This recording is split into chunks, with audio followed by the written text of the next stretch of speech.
안녕하세요. 책 읽어주는 목사의 책리더 조은하 목사입니다. 11월을 맞아 여러분과 함께 읽고 있는 책은 존 비비어 목사님이 쓰신 분별력이라는 책입니다. 그리고 오늘 우리가 읽을 부분은 4장부터 6장까지의 이야기로 불법의 비밀, 저주와 축복에 대한 총체적인 이해, 그리고 거역의 실체라는 주제를 가지고 함께 책을 읽으려 합니다. 저자는 그리스도인들이 하나님의 권위에 불순종하게 되면 영적인 빛 가운데 머물다가 영적인 어둠에 속하게 됨을 이야기하고 있습니다. 불법을 행하는 것이 마치 자유를 누리는 것처럼 느껴질 수 있지만 그렇지 않다라는 겁니다.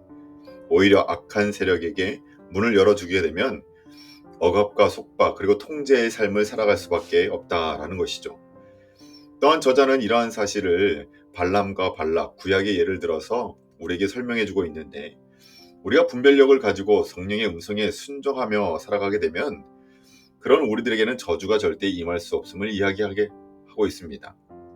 그리스도인들은 명백하게 계시된 그 진리, 하나님의 말씀 안에서 복된 삶을 살아가게 된다라는 것이죠. 그리고 마지막으로 우리 그리스도인들이 하나님의 뜻을 분명히 알고 있음에도 마지못해 순종하거나 그 뜻을 거역하는 이유는 다른 것이 아니라 하나님의 말씀을 속박으로 여기고 있기 때문임을 이야기합니다. 그러나 하나님의 말씀을 우리를 보호하시고 생명의 원천으로 우리 크리스천들이 여기게 될 때 우리들은 기꺼이 하나님의 말씀에 순종의 자리로 나아가게 되고 그 가운데 하나님이 주시는 그 축복을 누리며 살게 된다라는 것입니다. 그러면 이제 하나님의 말씀에 순종을 통해 바른 분별을 할 수 있기 위해 오늘 우리에게 주어진 이 챕터들을 함께 읽어보도록 하겠습니다. 챕터 4장 불법의 비밀. 가인에게는 선택권이 있었다. 하나님의 뜻에 순종함으로써 죄로 인해 악한 세력에게 열린 문을 닫을 수도 있었다. 혹은 하나님께 거역하고 자신의 뜻을 따름으로써 문 앞에 웅크리고 앉아 호시탐탐 지배할 기회만을 노리고 있는 죄를 받아들일 수도 있었다. 가인은 어떻게 그 문을 닫을 수 있었을까? 성경에서는 다음과 같이 밝히고 있다. 하나님이 교만한 자를 물리치시고 겸손한 자에게 은혜를 주신다 하였느니라. 그런즉 너희는 하나님께 복종할지어다. 마귀를 대적하라. 그리하면 너희를 피하리라. 야고보서 4장 6절로 7절. 우리가 하나님께 복종함으로써 마귀에게 대항하는 것은 원수들의 출입이 불가능하도록 문을 굳게 닫아놓는 일이다. 복종은 곧 순종이다. 이는 단지 행위의 측면에 관한 것만이 아니다. 마음의 영역까지 포함하는 개념이다. 많은 이들이 마귀에게 대항하기 위해 성경 말씀을 인용하거나 열심히 기도한다. 말씀이나 기도나 합법적인 영적인 전쟁의 형태인 것은 사실이다. 그러나 어떤 사람들은 말씀을 듣고 기도하면서도 여전히 다른 영역에서는 하나님께 불순종한다. 이런 사람들을 보면서 마귀는 깔깔대며 웃는다. 불순종은 마귀에게 합법적인 출입증을 주는 일이다. 마귀도 합법적인 절차를 따라 일한다. 물론 그들이 말씀과 기도로 마귀가 기진맥진할 때까지 조이고 풀 수도 있다. 그러나 아무리 많은 말을 선포한다 할지라도 하나님께 복종하지 않는 자의 말은 모두 공허한 메아리일 뿐이다. 참으로 안타까운 일이 아닐 수 없다. 가인의 타락도 바로 이런 식으로 진행되었다. 우선 가인은 동생 아벨을 향해 분노의 감정을 품기 시작했다. 가인의 마음속에 증오가 들어온 뒤 속임수가 틈탔다. 증오와 속임수는 가인을 살인하도록 내몰았다.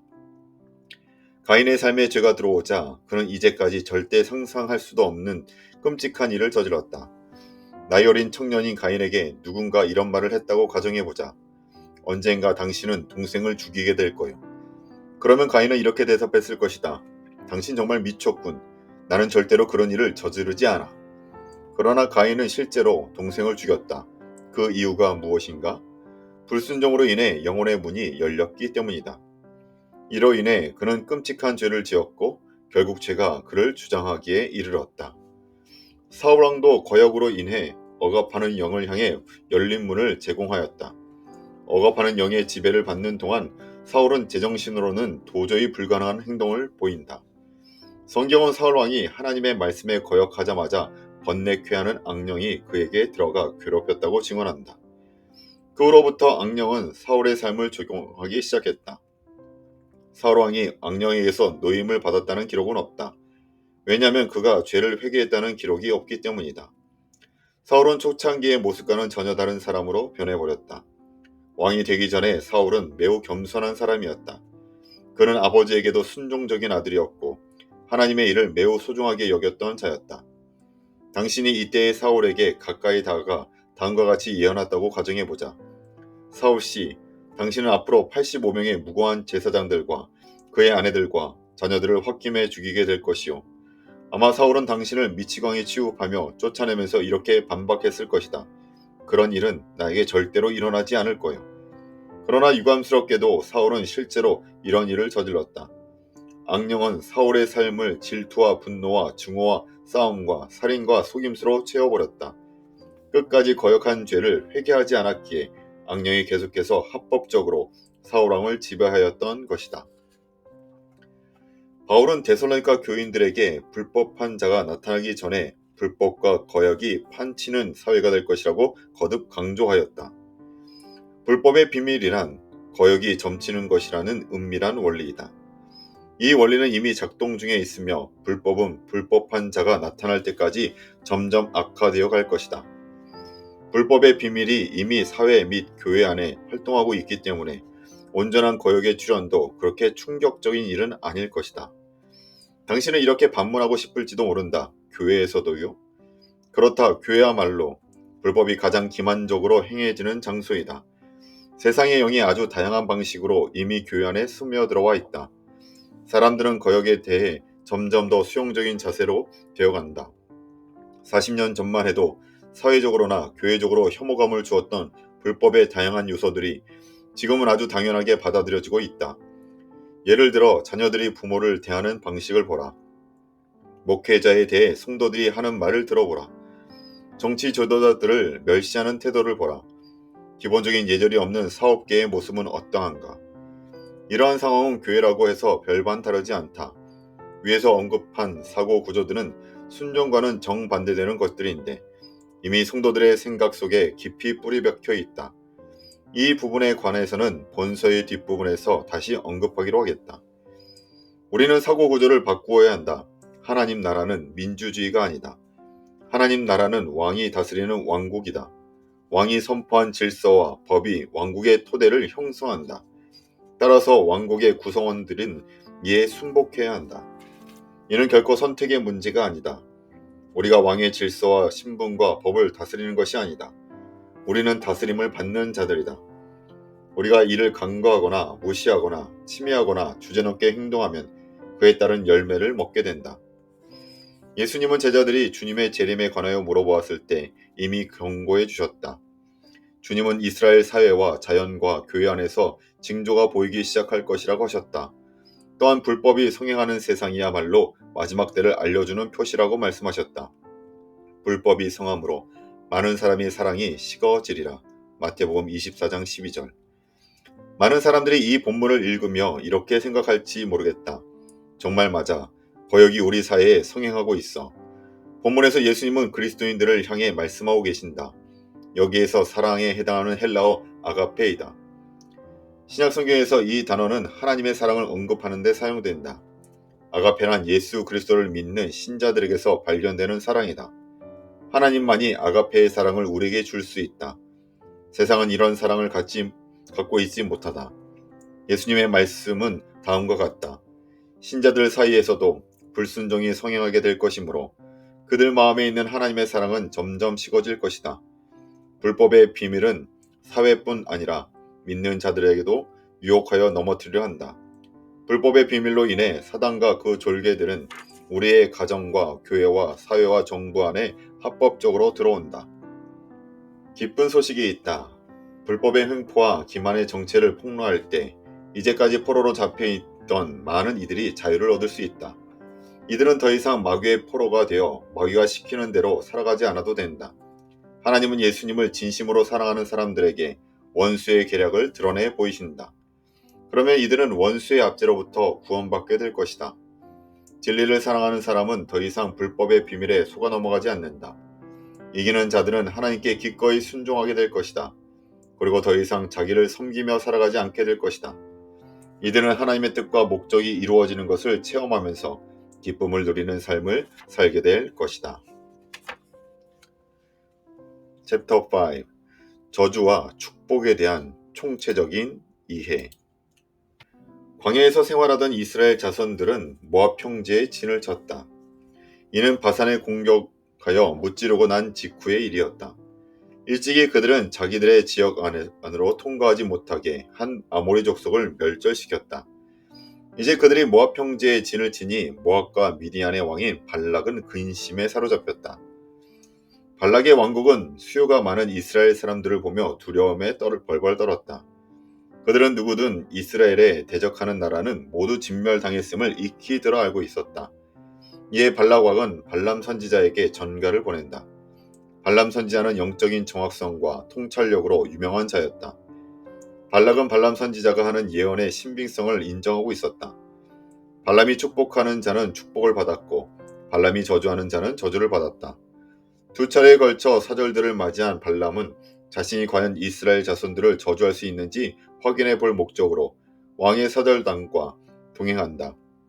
실제로 발람은 발락 왕이 제공하는 돈과 명예에 눈이 멀어 있었다. 그러나 발람은 오직 하나님이 자신의 입에 넣어주신 말만을 선포할 것이라고 발락에게 경고한다. 다음날 그들은 함께 바알의 산당에 오른다.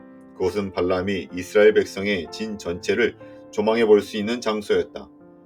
발람은 이스라엘 백성들을 살펴본 뒤 발락에게 7개의 단을 쌓고 각각에 필요한 번제물들을 준비하라고 지시한다. 그 후 발람은 이스라엘 저주하기 위해 입을 열었다. 그러나 저주는커녕 오히려 축복이 그의 입에서 선포되었다. 발락 왕이 화가 났을 것은 불 보듯 뻔하다.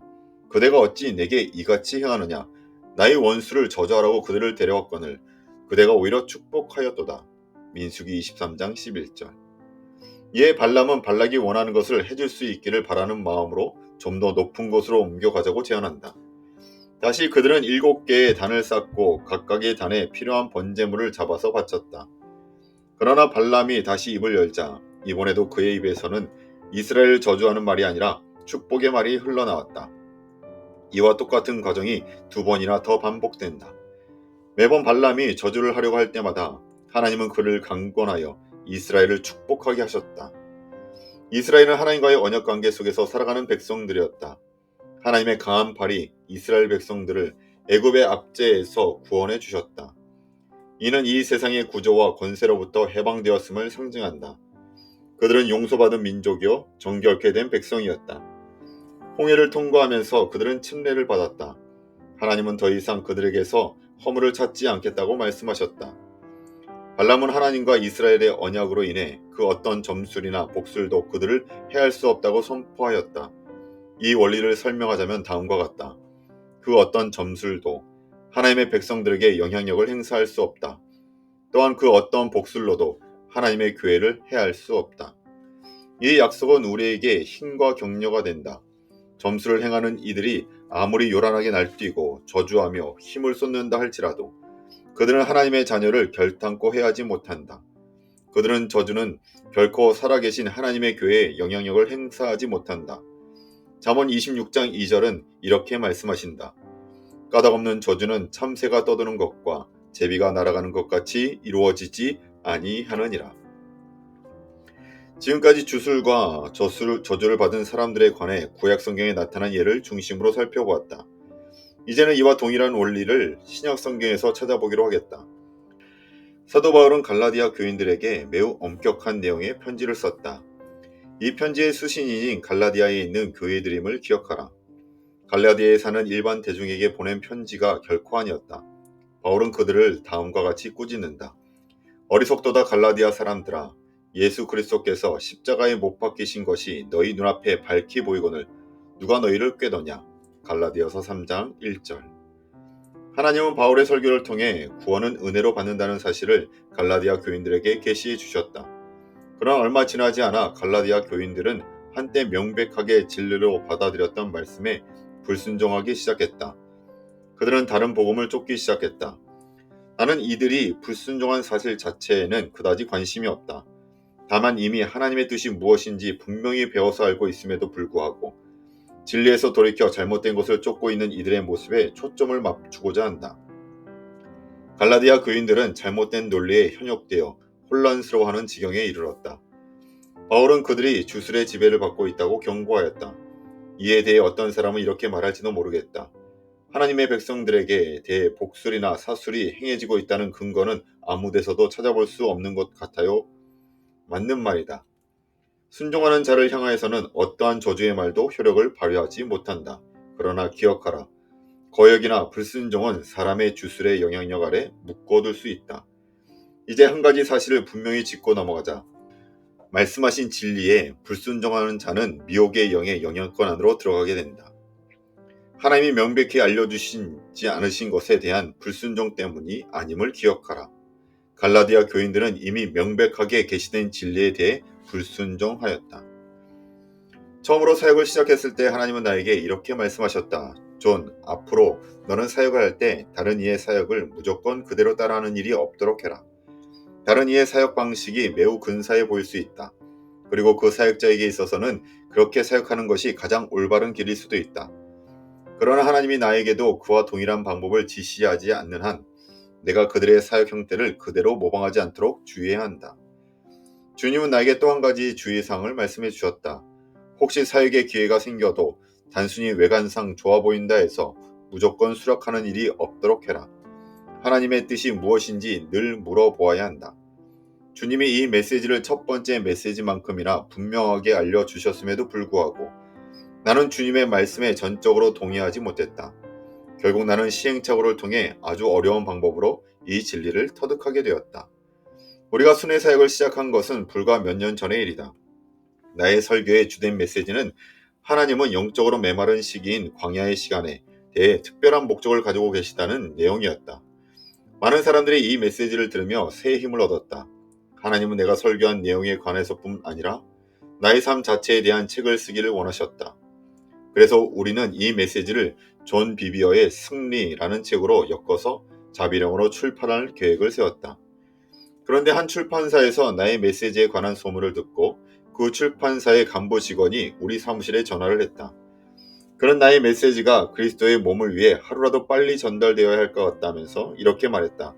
목사님, 하나님이 이 메시지를 목사님께 주신 것 같습니다. 목사님이 이 메시지를 사람들에게 알리는 일을 저희가 돕고 싶습니다. 그리고 그는 이 책의 출판을 통해 그 회사가 누릴 유익에 관해 말하기 시작했다. 우리는 30분 동안 통화를 했다. 그는 온갖 다양한 출판 방법들에 관해 이야기했다. 그들은 주요 판매상들과 동역하고 있기에 책이 출판되면 전국 서점에서 유명한 위치를 차지하게 만들어줄 수 있었다. 책 광고를 위해 수천 달러를 쓸 수 있다고 했다. 몇 명의 무명 저자들의 예를 들면서 그들의 메시지가 현재 출판에 힘입어 미국 전역에서 폭발적인 인기를 얻게 된 경우에 관해서도 설명해 주었다. 전화를 끊을 무렵 나는 무척 불편한 감정이 들었다. 하나님은 이미 나에게 그 일을 하지 말라고 말씀하셨기 때문이다. 나는 하나님이 아니다 라고 말씀하실 때의 음성을 익히 잘 알고 있었다. 나는 아내에게도 이 이야기를 해주었다. 우리는 그 출판사의 제안이 제법 그럴싸해 보이긴 하지만 이번 제안은 성령님이 마음에 주시는 안도감이나 순종하여 거절하기로 동의했다. 여러 차례 기도를 해보았으나 나의 생각은 달라지지 않았다. 이번 일은 하나님의 뜻이 아니라는 사실을 내면 깊이 느끼고 있었기 때문이다. 다음날 그 출판사의 고위층 간부가 다시 전화를 했다. 하나님의 뜻이 아니라는 확신에도 불구하고 나는 그 사람의 이야기를 듣고 싶어 했다. 당시에는 감지하기 힘들었지만 이런 태도는 이미 문제의 시작을 알리는 징표였다. 나는 왜 하나님이 이미 분명하게 아니다 라고 말씀하신 일에 대해 계속해서 연루되어 있었던 것일까? 돌이켜보면 그 이유를 알 수 있었다. 그가 하는 제안은 너무 좋은 것들일 뿐이었다. 그의 이야기를 들으며 나는 다소 우쭐해하고 있었다. 사실 나는 그 메시지를 미국에 전하라는 소명을 이미 받고 있는 상태였다. 주님이 나에게 무슨 일을 맡기실지 이미 보여주셨다. 단순히 한 지역이나 지방을 향한 부르심이 아니었다. 국가적인 차원의 부르심이었다. 그러나 그때까지 우리는 수년 동안 사역에만 골몰해온 나머지 국가 전체를 상대로 한 사역의 길을 찾지 못하고 있었다. 나는 이렇게 생각했다. 이번 기회를 통해 이 메시지가 온 나라에 전달될 수 있게 되지 않을까. 국가 전체를 대상으로 효과적으로 메시지를 전할 문이 점점 넓혀질 수 있겠는걸? 나에게 이런 기회가 언제 다시 찾아오겠어. 기회가 왔을 때 잡는 것이 좋을 것 같다. 생각이 여기까지 미치자 바로 하루 전에 주님이 분명하게 주셨던 말씀이 점차 흐릿해지기 시작했다. 나는 계속해서 생각했다. 내가 이 일에 관해 너무 영적으로 반응하는 것은 아닌진 모르겠어. 이거 너무나 좋은 기회야. 하나님의 말씀을 선포하게 될 중요한 기회를 굳이 딱 잘라 거절할 이유가 없지. 내가 분명하게 거절 의사를 표명하지 않자 출판사 간부는 그날 이후 2주간에 걸쳐 매일매일 전화를 걸어왔다. 그의 말을 들으면 들을수록 그들과 동업하여 책을 출판하는 것이 합리적일 것 같다는 생각이 점점 뚜렷해졌다. 그러던 어느 날 내 영 안에서 더 이상 주저하면 안 된다는 확신이 들기 시작했다. 그 순간에도 여전히 하나님은 나에게 조용한 음성으로 말씀해 주셨지만 그들의 칭찬에 우쭐해진 나는 내 논리를 앞세웠다. 마침내 나는 위험한 지점에 이르렀다. 이미 하나님이 거절하신 일을 이제는 하나님의 분명한 뜻이라고 확신하기 시작했으니 말이다. 결국 나는 하나님이 처음 말씀하신 일에 불순종하였다. 그날부터 만세가 어그러지기 시작했다. 나의 불순종이 원수인 사단이 드러나도록 문을 활짝 열어놓았다. 나는 사탄에게 속아 넘어가고 만 것이다. 교회 안에도 하나님께 불순종하며 살아가고 있는 사람들이 무수히 많다. 그들의 삶은 끝없는 위기의 연속이다. 이들은 도무지 해결할 길이 없어 보이는 힘든 문제들을 늘 달고 살아간다. 겨우 한 문제를 해결하고 나면 곧바로 다른 문제에 빠져든다. 게다가 상황은 갈수록 악화되어 가는 것만 같다. 이러한 문제 가운데 그들은 시간과 에너지를 빼앗기며 무기력해진다. 어떤 이들은 부부 관계가 이혼으로 치닫는다. 승진해서 누락되기도 하고 점점 나쁜 상황에 처하거나 직업을 잃기도 한다. 사기를 당하거나 재정적인 위기, 비극적인 일을 당하기도 한다. 좌절감에 휩싸여 누군가를 맹렬히 비난할 때도 있다. 그러나 남편이나 아내, 부모, 목사, 상사, 정부 등 다른 사람의 비난의 대상이 되기도 한다. 그러나 진정한 원인은 따로 있었다. 바로 그들의 삶 가운데 어느 틈엔가 마귀의 맹렬한 억압과 공격의 통로가 열려 있었던 것이다. 상대방을 이용하여 각자 자기의 이점을 챙기는 두 가지 주범이 있는데 이 중 하나가 속임수다. 하나님의 말씀에 순종하지 않는 자의 마음속에는 속임수라는 어두움이 존재한다. 다른 하나는 통제의 영들이 쳐놓은 혼란의 덫이다. 불순종은 이 영들에게 그 사람을 마음껏 공격하도록 권한을 준다. 바로 여기에 모순이 있다. 이미 속임을 당하고 있는 이들은 자신의 불순종을 제외한 나머지 모든 것을 비난한다. 결국 이들은 자유로워지기 위한 유일한 방법을 강구하고 있는 셈이다. 우리에게 말씀을 주신 하나님께 감사하라. 하나님의 말씀의 빛은 마음의 생각과 의도를 분별해냄으로써 속임수를 만천하에 폭로한다. 이에 관하여 다윗은 다음과 같이 말했다. 고난당하기 전에는 내가 그릇 행하였더니 이제는 주의 말씀을 지키나이다. 고난당하는 것이 내게 유익이라. 이로 말미암아 내가 주의 율례들을 배우게 되었나이다. 시편 119편 67절 71절. 어떤 이들은 불순종을 범하여 고난당하면서도 회개하며 깨닫기를 거부한다. 참으로 안타까운 현실이 아닐 수 없다. 이들은 계속해서 불순종의 광야 가운데를 헤매며 돌아다닌다.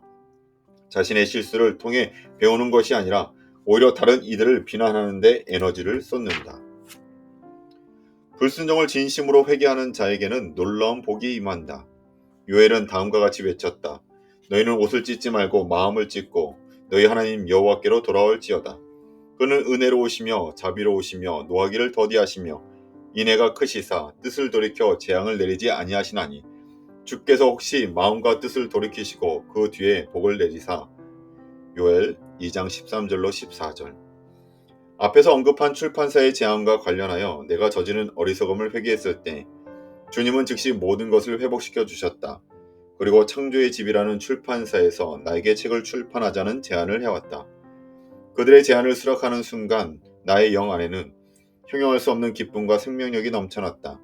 이 일은 분명 하나님의 역사하심이라는 확신이 들었다. 나는 마음에 확신이 있을 때조차 이를 끊임없이 기도를 통해 확증해 갔다. 그때 주님은 나에게 이렇게 말씀하셨다. 지난번 출판사와의 일은 내 자신의 생각이었다. 그러나 이번 창조의 집은 나의 아이디어다. 지금 당신이 손에 쥐고 있는 이 책은 창조의 집 출판사와 동업하여 만들어낸 네 번째 책이다. 하나님은 우리의 동역 관계를 축복해 주셨다. 이들과의 협력을 시작한 처음 2해 동안에 주님은 처음에는 상상조차 하지 못한 엄청난 일들을 일으켜 주셨다. 이 일들은 모두 우리 자신뿐 아니라 하나님 나라를 위해 유익한 것들이었다. 우리는 순종을 통해 축복을 누리게 되었다. 챕터 6 거역의 실체. 현재 우리는 율법의 질배를 받고 있는 것이 아니라 은혜의 시대를 살아가고 있다. 지금까지 당신이 율법의 지배를 받으며 살아온 것은 아닌지 살펴보기 위해 다음의 내용이 얼마나 친숙하게 들리는지 한번 점검해보자. 내일은 예배에 참석해야 하므로 늦잠을 자서는 안 된다. 오늘 읽었어야 할 성경 4장을 아직 읽지 못했다. 나에게도 헌신하는 시간이 필요할 것 같다. 나는 크리스찬이야. 그러니까 이런 일은 하지 말아야 하고 저런 걸 보아서도 안 돼. 한편 다음과 같은 고민을 하는 사람들도 있다. 총수입의 11조를 낼 것인가? 순수입의 11조를 낼 것인가? 사랑하지 않는 부부는 이혼을 해도 되는가? 술을 마셔도 되는가? 데이트를 즐겨도 되는가? 나는 크리스찬인데 이러저러한 일을 해도 되는가? 자, 이제 스스로에게 물어보라. 하나님의 축복을 잃지 않기 위해 마지못해 종교적 의무 상황들을 준수하면서 스트레스를 받는 때는 없었는가? 불순종의 결과가 두려워 어쩔 수 없이 순종할 때는 없었는가? 이 질문에 예라고 대답한다면 당신은 분명히 율법의 지배를 받고 있는 사람이다. 좀 더 쉽게 이해하기 위해 발람의 경우를 다시 한번 살펴보자. 모압 왕 발락은 사절들을 발람에게 보내어 이스라엘을 저주해달라고 요청한다. 이 사절들은 발람에게 명예와 부를 주겠다고 약속했다. 이때 발람 선지자는 이렇게 대답한다. 이 밤에 여기에 유숙하라. 여호와께서 내게 이르시는 대로 너에게 대답하리라. 이 구절에서 발람이 사용한 여호와라는 표현에 주목하라. 발람은 바알의 선지자도 아니었고 다른 우상의 선지자도 아니었다. 그는 하나님을 여호와로 부르는 여호와의 선지자였다. 하나님은 발람에게 이렇게 물으신다. 너와 함께 있는 이 사람들이 누구냐? 하나님의 질문은 다시 이렇게 바꿀 수 있다. 발람아, 너는 이 사람들이 누구인지 잘 알고 있다. 너는 왜 그들의 요청을 들어주려고 하느냐? 그들은 내 백성을 저주하려는 자들이다. 너는 나의 분명한 대답을 아직도 분별하지 못하느냐? 어찌하여 그들이 준다는 복에 눈이 멀었느냐? 때로는 기도할 필요조차 없는 것들도 있다. 하나님의 뜻이나 다른 이들의 안전과 유익을 손상시키면서까지 자신의 유익을 도모하는 일이라면 하나님이나 상담자, 목회자나 지인들에게 물어볼 필요조차 없는 일이다. 그럼에도 불구하고 하나님은 발람 선지자에게 은혜를 베푸셨다. 하나님은 다음과 같이 분명하고 확실한 말씀으로 발람을 훈계하신다. 너는 그들과 함께 가지도 말고 그 백성을 저주하지도 말라. 그들은 복을 받을 자들이니라. 민수기 22장 12절. 하나님의 뜻이 이제는 명백해졌다. 다음날 아침 발람은 발락이 보낸 고관들에게 다음과 같이 말한다. 너희는 너희의 땅으로 돌아가라. 여호와께서 내가 너희와 함께 가기를 허락하지 아니하시느니라. 발람은 여호와께서 허락하지 아니하신다라고 말한다. 이 말은 마치 어린아이의 별명 같지 않은가? 밖에 나가서 친구들과 놀고 싶은데 엄마 아빠에게 허락을 받지 못해 어쩔 수 없이 집에 있는 어린아이 같은 모습 말이다. 잔뜩 골이 난 얼굴로 문가로 가서 힘없이 투덜거리는 것 같다. 우리 부모님이 나가서 놀지 말래. 부모님의 말씀 때문에 어쩔 수 없이 집에 있어야 하는 아이는 몹시 화가 났을 것이다. 마찬가지로 발람은 하나님의 말씀을 마치 자신을 속박하는 법으로 여겼다. 발락왕은 발람 선지자의 첫 번째 말을 최종적인 답변으로 받아들이지 않는다. 그래서 이번에는 첫 번째 보낸 사절들보다 훨씬 더 탁월하고 영향력 있는 고관들을 발람에게 보낸다. 보상 수준도 월등히 나아졌다. 두 번째 사절단이 발람에게 찾아와 이야기한다. 발락 왕께서는 당신이 원하시는 것은 무엇이든 들어주실 것이랍니다. 당신의 이웃이 찾아와 그의 소유 전부를 당신에게 준다고 해도 이 부자 나라의 왕이 제안하는 것과는 비교조차 할 수 없을 것이다. 이러한 발락 왕의 제안에 발람은 구미가 당겼다. 그러나 발람은 강한 자세로 다음과 같이 대답한다. 발락이 그 집에 가득한 은금을 내게 줄지라도 내가 능히 여호와 내 하나님의 말씀을 어겨 덜하거나 더하지 못하겠노라. 발람의 목소리에는 힘이 있었다. 그러나 이것도 오래 지속되지 않는다. 다음 진술을 통해 발람은 자신의 동기를 노출시켰다. 그런즉 이제 너희도 이 밤에 여기서 유숙하라. 여호와께서 내게 무슨 말씀을 더하실는지 알아보리라. 민수기 22장 19절. 하나님이 처음에 하신 말씀에 뭔가 불분명한 점이라도 있었는가? 발람은 하나님께 무슨 말씀을 더 듣고 싶어 하는 것일까? 이미 정확하고 구체적인 답변을 말씀을 듣지 않았던가? 그들은 함께 가지 말라. 돈의 액수가 커지면 하나님의 생각도 바뀔 것 같은가? 하나님이 발람에게 다음과 같이 말씀하신다는 것을 상상이나 할 수 있겠는가? 오 발람, 내가 보니 너는 이제 축복을 받겠구나. 내가 훨씬 더 나은 대접을 받도록 내가 잠시 너를 보류해 두었단다. 자 이제 그들과 함께 가라. 이 얼마나 어리석은 생각인가. 그리스도인들이 반드시 기억해야 할 원리가 있다. 하나님의 뜻이 이미 명확하게 주어진 후에도 우리가 계속 졸라대면 하나님은 한 걸음 뒤로 물러서서 우리가 원하는 바를 행하도록 허용하신다. 비록 그 일이 원래의 하나님의 뜻과는 상반된다 할지라도 말이다. 하나님도 고집스럽게 어떤 행동을 지속하기를 원하는 자를 말리지 않으신다. 다만 언젠가는 자신이 선택한 행동에 책임을 져야 할 때가 온다는 사실을 깨닫게 하신다. 거역은 하나님의 말씀에 대해 반응하는 모습을 통해 드러난다. 하나님의 말씀은 당신에게 기쁨인가 아니면 속박인가? 뱀이 하와의 생각 속에서 하나님의 말씀을 왜곡시키자 하나님의 말씀은 생명이 아니라 법이 되고 말았다. 하나님의 말씀이 법이 되었을 때 하와는 불순종하는 죄를 범했다. 하나님께 거역함으로써 그녀는 영적인 죽음을 맞이했다. 모세가 하나님을 대하는 태도는 이스라엘 자손들과 전혀 달랐다. 그에게는 하나님에 대한 갈망이 있었다. 하나님의 말씀대로 살아가는 것이 그의 기쁨이었다. 하나님이 처음 떨기나무 가운데 나타나셨을 때 모세의 반응은 다음과 같았다. 내가 돌이켜 가서 이 큰 광경을 보리라. 떨기나무가 어찌하여 타지 아니하는고. 바로 그 순간 이후 하나님은 모세의 삶의 목적이 되었고 그는 평생 하나님만을 추구하며 살았다. 모세의 마음은 늘 하나님께 초점이 맞춰져 있었다. 산 위에든 성막에든 하나님이 어디에서 만나 주시든 장소는 중요하지 않았다. 반면에 이스라엘 백성들의 관심은 오직 하나님께 무엇을 얻을 수 있는 것인가만에 집중되어 있었다. 그들에게는 하나님을 알고 싶어하거나 기쁘게 해드리고 싶은 갈망이 없었다. 오로지 하나님을 통해 자신들이 누릴 수 있는 유익에만 관심이 있었다. 하나님의 말씀은 그들에게 일종의 법이었다. 마음의 자세가 이러했기에 그들은 자자손손 하나님께 불순종하였다. 이러한 마음가짐은 불순종의 유혹에 대한 저항력을 매우 약화시킨다. 혼전순결에 관한 하나님의 가르침에 대한 태도를 예를 들어보자. 나는 결혼하기 전에 이미 가늠한 커플들의 예를 무수히 목격했다. 이들은 하나님의 명령을 보호막이요 완전한 지혜가 아닌 속박으로 여겼다. 법은 상호간의 성적 욕망을 한껏 부추긴다. 여기에 합리적인 생각이 가세한다. 그게 잘못된 것일 리 없어. 우리는 서로 사랑하잖아. 그러니 우리 관계는 순수해. 우리는 영적으로 하나가 되었고 앞으로 결혼도 할 거야. 나의 선택이 옳다는 확신이 들어. 인수적인 예식에 불과한 결혼식 날까지 기다릴 필요가 뭐가 있어. 지금 당장 취할 수 있는 황홀함을 즐기는 것도 괜찮아. 법은 욕망으로 안내하고 욕망은 합리적인 생각으로 이끈다. 그리고 합리적인 생각은 거역으로 인도한다.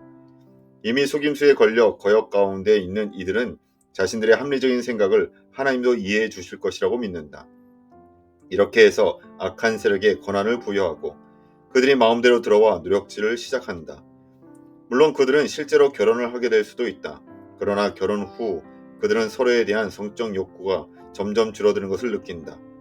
결혼은 법적 수준의 관계로 하락하고 한때 불붙었던 열정도 사라져버린다. 하나님이 의도하신 순수한 욕구도 이내 사라지고 만다. 성경 전체를 놓고 거역에 관한 자세한 연구를 해보라. 성경에 나타난 모든 예에서 거역하는 사람의 특징은 하나님의 말씀을 속박으로 여기고 있다는 것이다. 이는 비단 성경 속의 진리만은 아니다. 오늘날 우리가 발 딛고 살아가는 세상에서도 동일하게 적용되는 원리이다. 저자는 우리 신앙인들의 삶에 대해 직접적이지는 않지만 영적 전쟁을 치르는 상황 같음을 이야기하고 있습니다. 거짓된 영과 적 그리스도들이 우리를 미혹하고 있는 시대에 우리는 살아가고 있기 때문입니다. 그런데 우리가 조심해야 할 것은 그러한 미혹해하는 시대에 산다 할지라도 우리가 집중해야 할 것은 그들이 어떤 존재이고 어떤 영향을 줄 수 있는지에 집중하는 것이 아니라 오히려 올바른 초점을 유지하기 위해서 우리를 온전하게 하시는 예수님께 우리의 모든 초점을 하나님의 말씀과 예수 그리스도께 맞추며 살아가야 될 것을 강조하고 있습니다.